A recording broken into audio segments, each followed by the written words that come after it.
আসসালামু আলাইকুম। আলহামদুলিল্লাহ, আজকে আমরা আপনাদেরকে দেখাবো যে মূলত আমরা কিভাবে ভুট্টা প্রসেসিং করি। মূলত এই ভুট্টা প্রসেসিং এর কাজ করার জন্য আপনাকে খুব সকাল সকাল চলে আসতে হবে।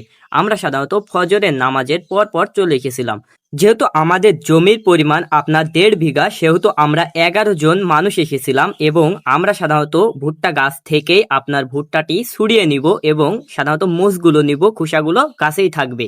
যেহেতু এখন প্রচুর পরিমাণ গরম পড়ে আর এজন্য আমাদেরকে সকাল সকাল আসতে হবে, কেননা বেশি রোদ হয়ে গেলে সাধারণত এই খোসাগুলো ছড়ানো যায় না, শক্ত হয়ে যায়, প্লাস প্রচুর পরিমাণ গরম লাগে সাধারণত আপনার ভুট্টার ভিতরে।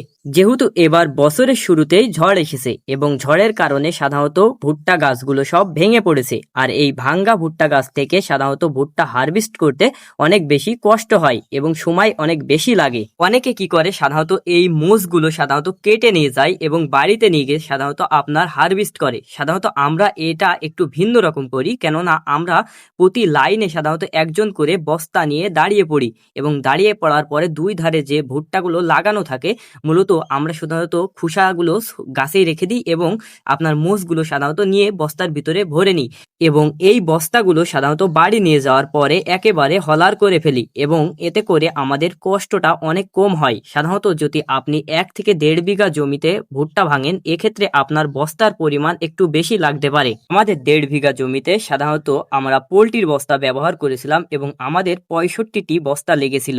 যেহেতু অন্যান্য বছরের তুলনায় এবারে প্রচুর পরিমাণ ভালো মোষ এসেছে, কেননা এবারের আবহাওয়াটা অনেক বেশি ভালো ছিল।